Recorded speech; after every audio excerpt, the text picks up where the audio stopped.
visionaries, creatives, change agents who are doing amazing things in the world, and I know that you have been inspired. I've heard from so many of you that it has made a difference in your own life and that you feel you can make a difference. And that was part of our mission going with this summit. And it's not over yet. We have Marianne Williamson with us today. She is a visionary. She is an internationally acclaimed author and lecturer. 6 of her 10 published books have been New York Times bestsellers. Her books include A Return to Love, A Year of Miracles, The Law of Divine Compensation, The Age of Miracles, A Course in Weight Loss, Everyday Grace, A Woman's Worth, Illuminata, The Gift of Change. And today she has a new book that was released in June called Tears to Triumph, The Spiritual Journey from Suffering to Enlightenment. Welcome, Marianne. Oh, thank you so much. I read this book, and I would love to know why you chose this time to write this book and share this message. Well, there's not a rational calculation for what I write about. If I am passionate about something, then that's what I feel the need to write about. It's what I feel compelled to write about. And I also think the only chance you have to reach other people at a deep level is if you're speaking from your own depths. So, and also, there's this issue of how all minds are joined. I found in my career that it's been pretty true that if I'm speaking about something that's really happening for me, it tends to be happening for other people too. I read a line from a man named Arnold Patton once where he said, if you genuinely have something you need to say, there is someone out there who genuinely needs to hear it.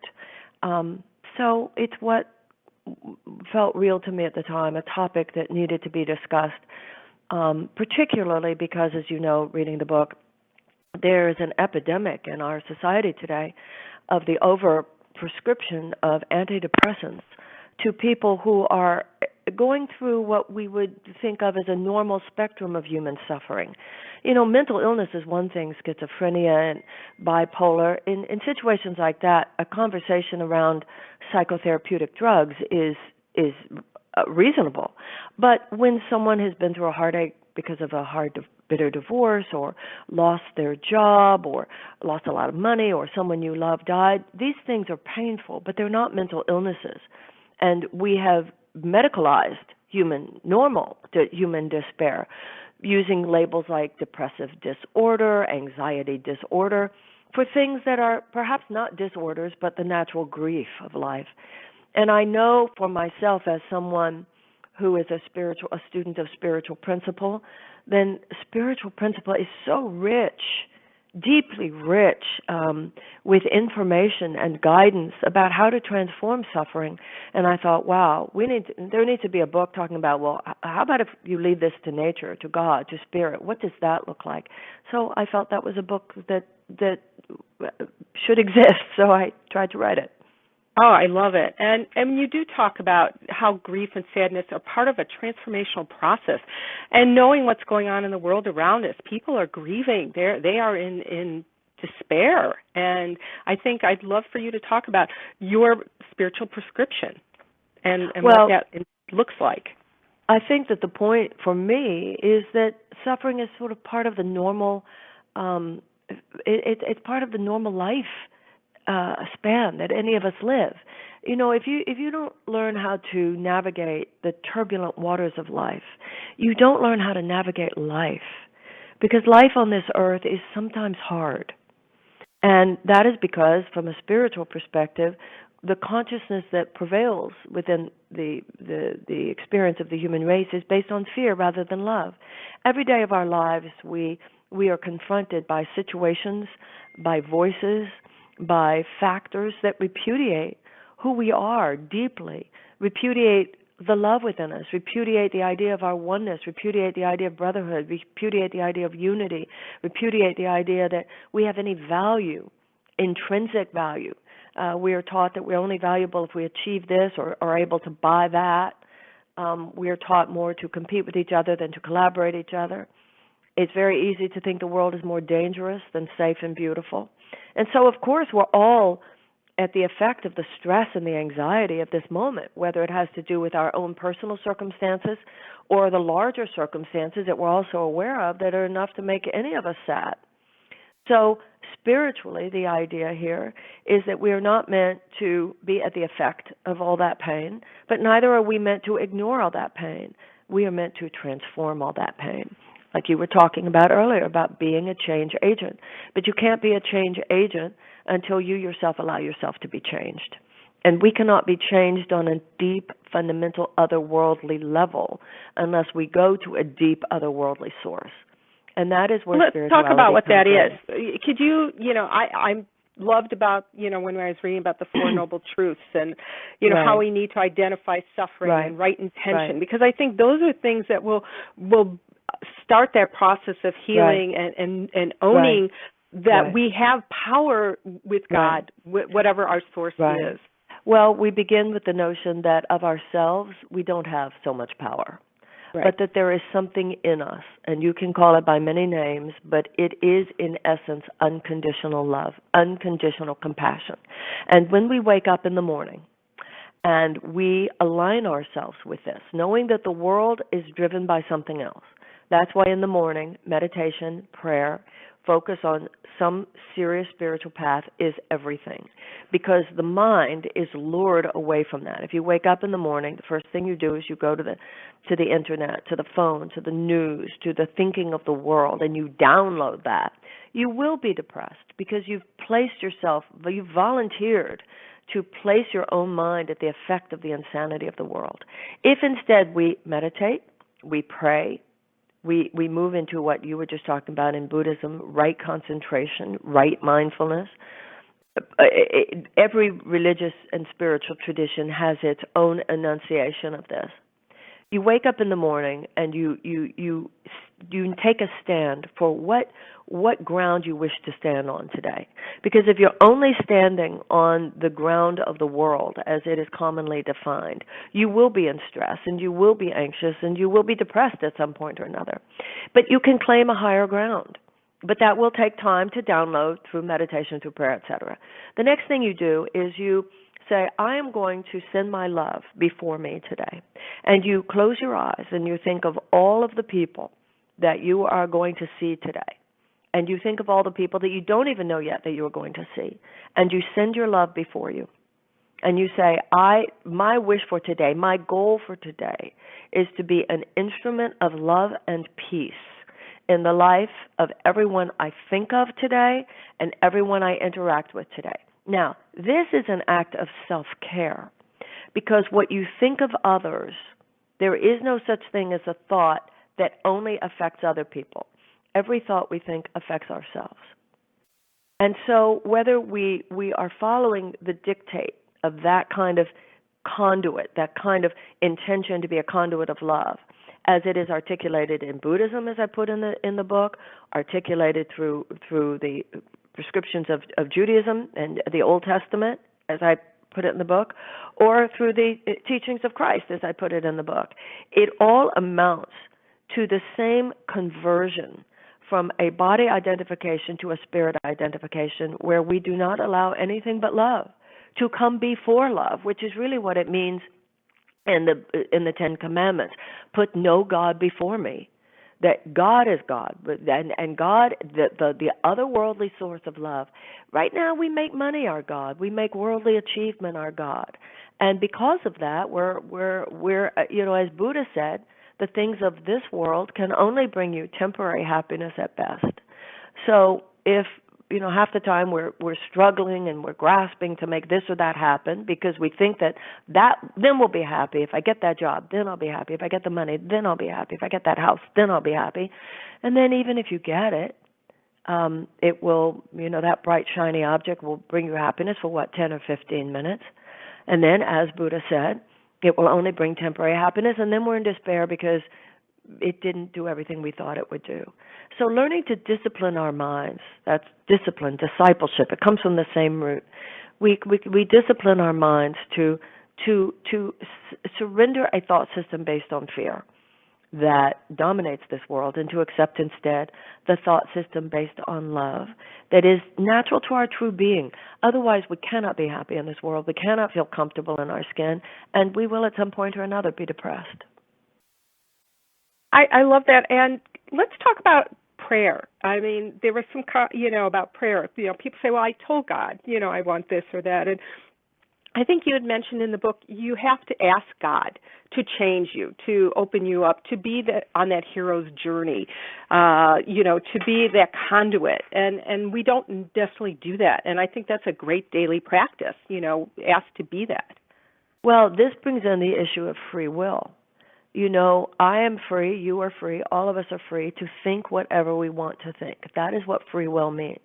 But the Course in Miracles says what we cannot do. We can think whatever we want to think, but what we cannot do is diminish the power of our thoughts. Every thought, the Course in Miracles says, creates form on some level. And because the spirit of fear rather than love, which is lovelessness, fear is to love what darkness is to light, it's the absence of the other. Because fear dominates the thought system that rules this planet, if we allow ourselves to be tempted to the thinking of this world, then we will be in fear. And that is the point of asking. That is the point of prayer.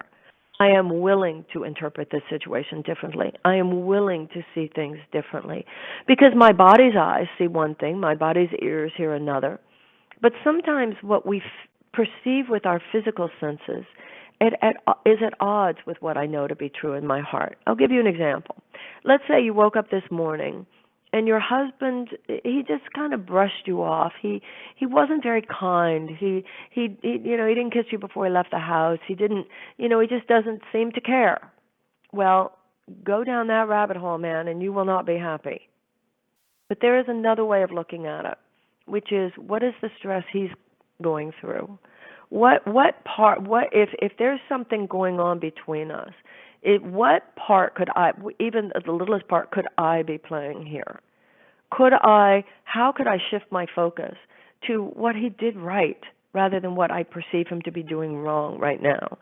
I can know that the ego mind in me is like a scavenger dog and wants me to perceive guilt in my husband so that I can ruin this relationship and I can take a stand for greater love and compassion for him. And that's what prayer is. Dear God, I surrender to you my thoughts about my husband in this situation.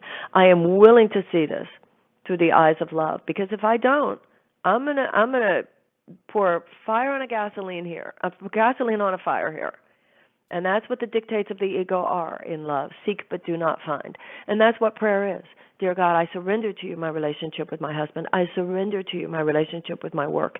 I surrender to you everything in order that we might be lifted to a higher level of thinking, because then we are at a higher level of behavior and everything flows from that.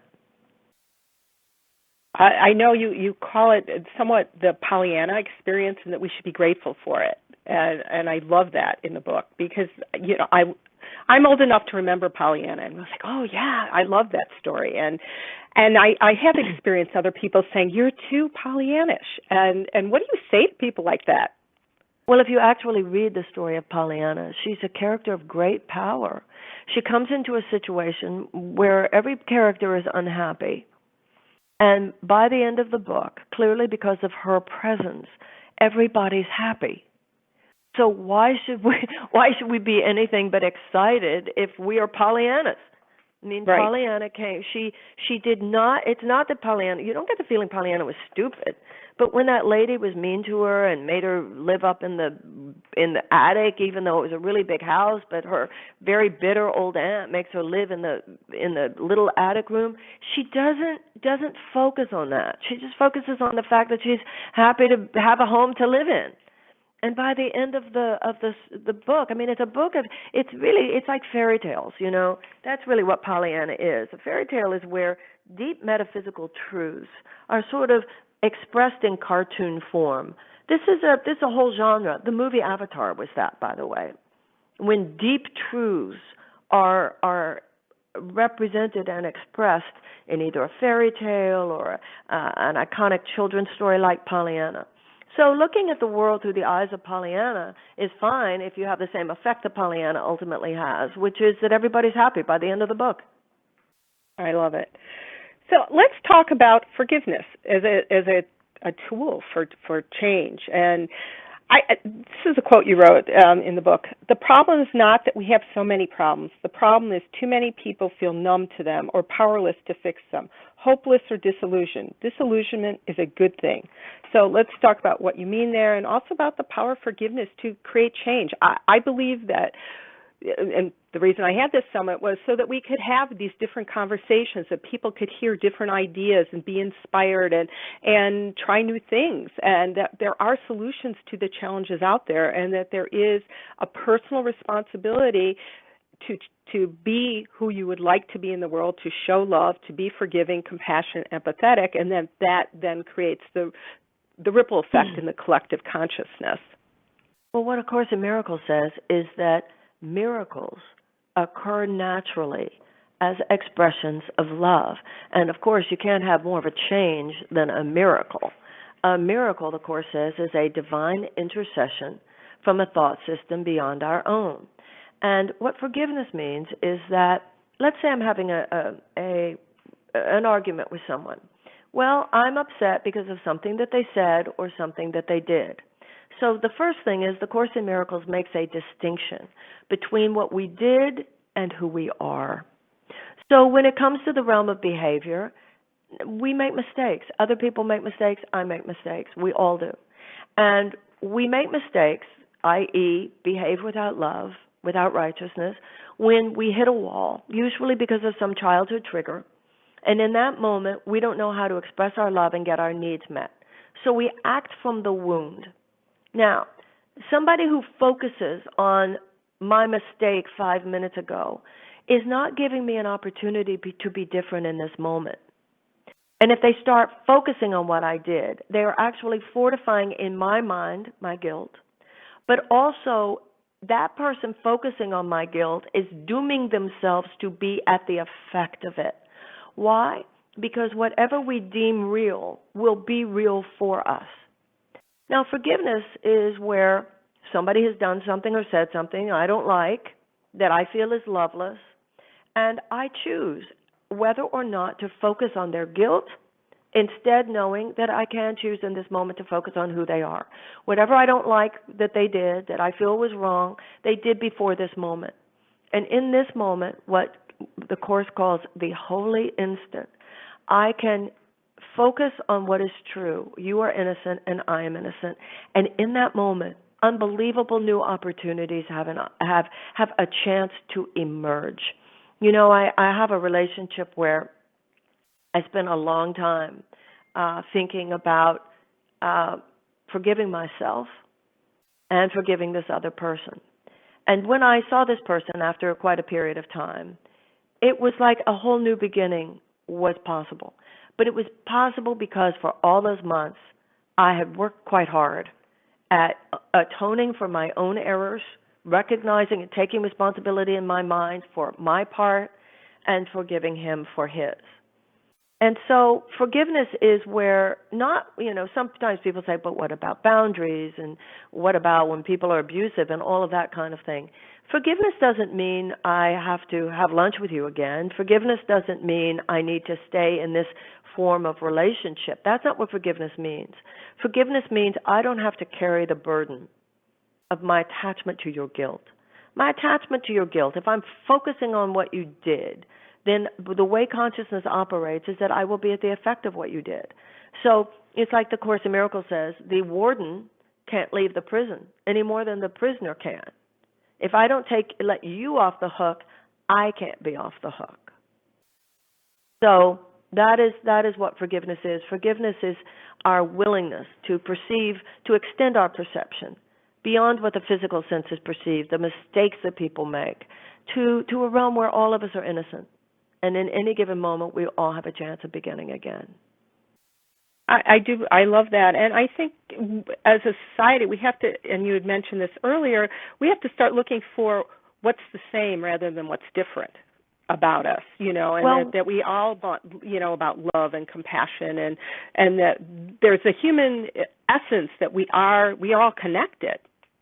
Well, it's our spiritual essence. That's the point. What's the same about us is that we all yearn to love and be loved. That's what is the same about us. At the deepest level, none of us are black or white or Jewish or Christian or Muslim or American or anything else. At the deepest level, and at the deepest level, we are one in that space of spirit. That's the ultimate realization, is that there's only one of us here. You know, on the realm of the physical, we're all separate bodies. But on the realm of the spiritual, it's quantum. It's beyond time and space. We are, it's how much more intimate could we be than that at the deepest level we are each other. Beautiful. And that's what we feel when we deeply love someone. That's what we all feel when you deeply love someone, is that you feel there's really no place where they stop and you start. Because at the deepest level, that's true. At the deepest level, there is no place where you stop and I start. What is your vision for going forward? You know, there are so many gems in this book, you know, that I could take. I'm just curious, what is your vision for the world? You know, I know one of them is, you know, about not using pharmaceuticals, but as a larger collective vision, how do you see the world evolving, especially in the turbulent times that we have right now? Well, first I want to say it's not that we don't use pharmaceuticals. I mean, I glory in biomedical research as much as anyone. I go to the doctor. Yeah, I was talking about the overprescription specifically of antidepressants for people who do not have serious mental illness. I'm sorry. Yes, nothing to apologize for, but I knew you meant that, but I just want to make that clear for any of your listeners. Yeah. Obviously, what we all want. We want peace on earth. You know, sometimes I was looking out my window about an hour ago, right, and I'm overlooking this beautiful little quad at this little church seminary area, and there's this little girl. Oh, she looks like maybe, I don't know, a year and a half old. She's still in her diaper, and she's running around. She's the cutest little thing, and when I see children, and I see their innocence, and I see their beauty, and sometimes I say to myself with the little children, it's not like they're like angels, they are angels. And the world could be such that they could grow up happy here and thrive here, every child. We could do that. These are human decisions made that form a world of such chaos and so much suffering. I mean, yes, obviously there are natural disasters and so forth that make people suffer, but even so many of the so-called natural disasters happening today are happening, as it turns out, because of ill-conceived human behavior in terms of climate change and so forth. So my vision for the world and what I would want for my great-grandchildren is what all of us want, a world where we can live in peace, a world where a loving human interaction is the normal human interaction. You know, I heard somebody say something the other day. I had a little tea for my New York volunteers at my apartment, and I had name tags. And this woman said something so interesting. She said, I think everybody in the world should wear name tags. And I thought that was such a good point. I mean, it was such a beautiful image. You know, obviously we don't everybody wear name tags, but the idea that you would just be walking down the street and you would know, oh, that's Barbara. Oh, that's Alan.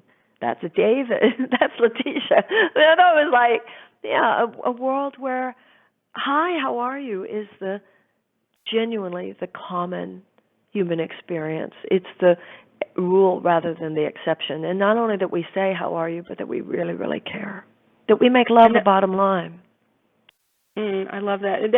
It was interesting. I had this experience once. I had gone to New Zealand for a month, and everybody was lovely and friendly, and everybody said hello. And I came back to Chicago, and I'm walking along the beach, and I'm saying, "Hi, good morning, how are you?" And they were like, "Who are you?" They took a step back, and it was so interesting because I had just been in that space of love and wanting to share. And I think, as human beings, if we start looking and saying everybody's got a story, everyone wants to be seen, heard, and understood, that we will change the world. That, as you said, to love and be loved is the message. And to make it not, I'm sorry. And not make it scary. and not make it just theory. That's the thing. To literally, that's not be a concept. For instance, if you spend 2 minutes every day looking at people, and this is done silently, but you just look at people as you walk down the street or stand in line at the grocery store or whatever, And you say within yourself, you look at someone's face and you say, the love in me salutes the love in you. You say this silently to yourself. You don't say it out loud.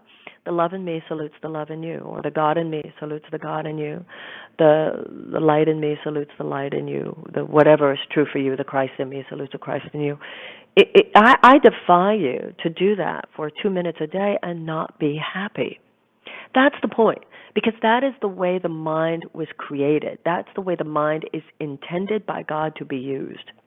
And when I'm using my mind as a channel for love, that's when we can be happy, because that's when the mind is doing what it knows to do. When we are using the mind to judge and using the mind to attack, we can't be happy. One of the things I do and has changed my car rides, when you're on a long car ride and you've got to go downtown or something and it's 45 minutes, I really spend time in blessing people as I'm driving. I turn off the radio, and it's may you be blessed, may you be happy, may you be healthy, may you be at peace, and over and over, and that'll it changes my experience, Absolutely. Of driving, and I do believe that that's the power of love to change everybody. And there are simple things we can do.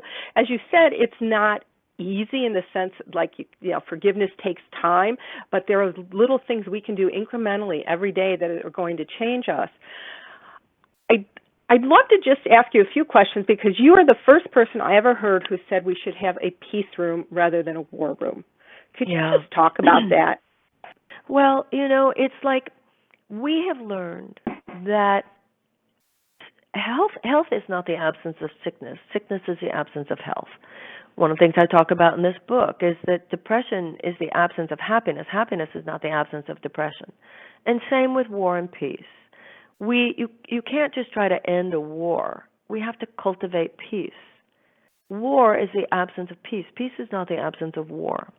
And so when we have a War Department, i.e. Defense Establishment, because when we feel we need to, and unfortunately in our country in the last few decades, sometimes when we didn't need to, but we need to have it for when we do need to, if it is deemed, we want to wage war appropriately and effectively. But we have evolved now to the point where we should be talking about how to wage peace appropriately and effectively. For an example, we know that there are two main components of peace creation.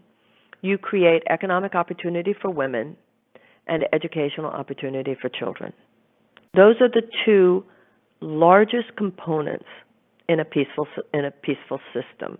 That there is educational opportunity for children and economic opportunity for women. You were talking about being in New Zealand and everybody seeming happy, more at least.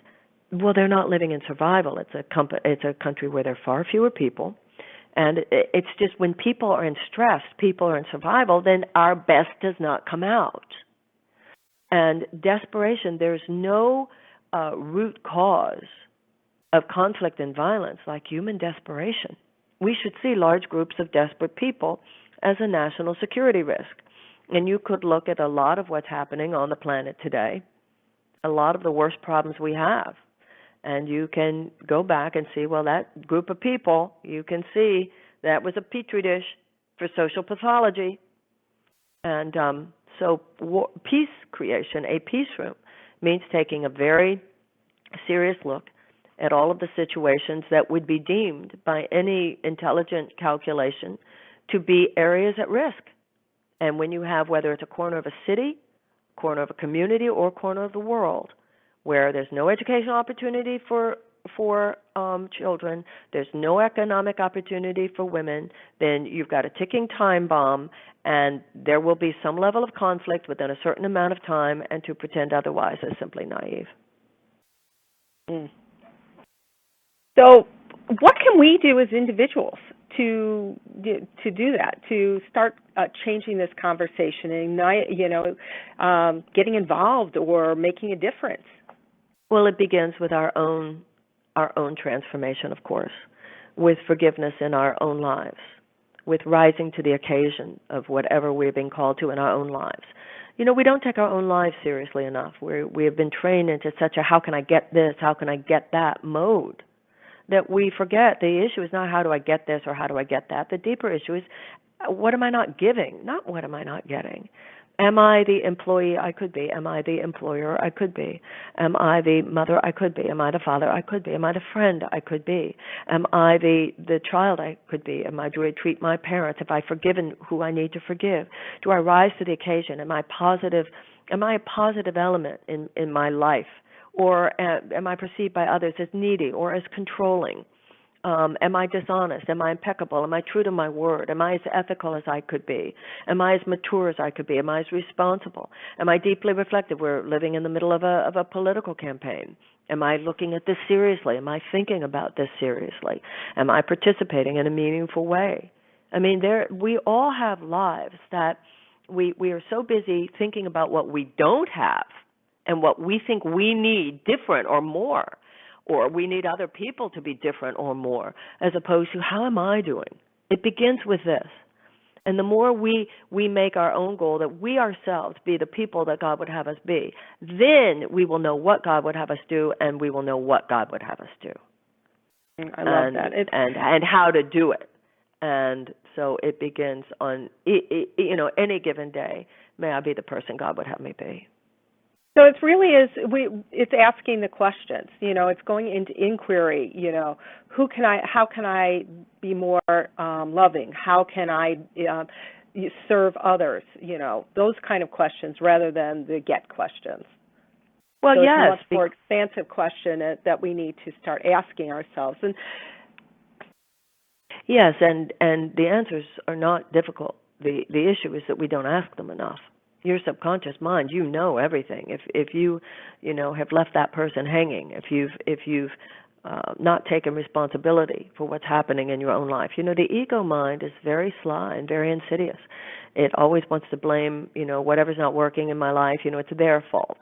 I'm not getting ahead because they won't let me. And the spirit is always about taking responsibility, atoning for our own errors, and forgiving other people for theirs. And when we, in the book I talk about Buddha, I talk about Moses, I talk about Jesus. I myself am a student of A Course in Miracles. These days there are so many ways into that sacred room. There are so many ways, and many of us know what way speaks to us, and just sort of haven't been doing it. And then others might be listening and go, well, I just don't know what the path would be for me. And if that's the case, if you say a little prayer in your heart and ask, books will literally fall at your feet over the next few days. So there is for each of us, when we call, however, even weakly in our hearts, dear God, I am willing, but I kind of don't know how to do this. God, if we do our part, God does His. And love makes its way in as soon as we open the door and invite it in. And then life begins in a whole different way, and you're not talking about superficial change. Then you're talking about really living our lives from a different place. Then we become real players. Then we become really effective. Then we rise to the occasion. When God said to the Israelites in their journey through the desert, I will make of you a nation of holy people. He metaphysically, that's speaking to all the children of God, which is all of us. I will make of you a nation of holy men, of holy leaders, of holy religious people. That means that if you're a teacher, you will be raised to a level of such power as a teacher. If you were in business, if you were in science, if you were in the arts, it means that when we put ourselves in service to the divine lifts us up and makes us successful and makes us amazing in whatever it is that we're doing. Then you're a change agent. Otherwise, you're just moving the furniture on the Titanic. There's no depth there. There's no charisma there. There's no Shakti there. There's no power of the Holy Spirit there, whatever words you want to use. And that's really what we need in order to change the world today. Superficial change is not going to do it. And for those people who are, starting their journey today, because they've heard you, what would you tell them? What would you tell them and say, oh, wow, I heard her. Now what do I do?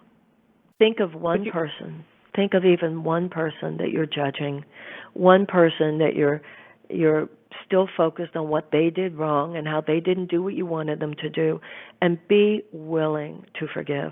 Say, God, I am willing to see this differently. See any situation in your life that causes you pain and say, dear God, I am willing to see this differently, and amazing changes will occur. I love that. Thank you. And how can people get a hold of you or your book? Thank you. Marianne.com, MARIANNE.com is my website, and people can get the book Tears to Triumph in, Amazon.com, BarnesandNoble.com, any of the usual places, bookstores and stuff where you get your books. And I hope it's helpful and inspiring and comforting. That's certainly my intention in writing the book. Well, it was to me. I loved it, and there's just, I know I don't know if you have it in your heart right now, but I love this prayer on page 141. I don't know if you have the book in front of you. No, I don't. But if you don't mind, I'd love to read it because I feel like please do. Thank you. Called to me. Dear God, please make of my life a beautiful thing. Guide me on an illumined journey from the darkness of the world to the light that is you. Make of me a conduit of good, that I might help transform the world, set my feet upon a hero's journey, and my heart on an enlightened path. Amen. I was going to say, that's so nice. It was beautiful. I forgot it was mine. I know. Yeah, yes, you wrote it. It's like I used it today before as part of my ritual. I said, "Ooh, this prayer is perfect."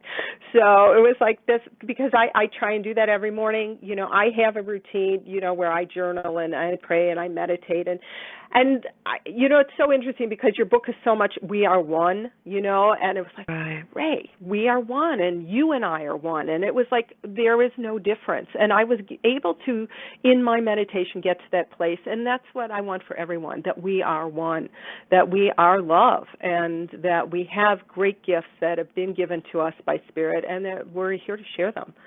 So thank you, Marianne, for being part of this conversation. So and everybody, go get her book. It will change your life. And I look forward to hearing from you tonight on our wrap-up. And thank you, people, for all the people who've listened and participated and commented on our Facebook group, The Creative Activists. We are here to be a light to the world, to show them what else is possible. And with speakers like Marianne and all the other speakers that we've had, it has been my blessing and my gift to me and to the world to be able to share their stories. I have felt such deep reverence for everybody's words and ideas. And thank you all for participating. Have a great day. Thank you, Marianne. Thank you.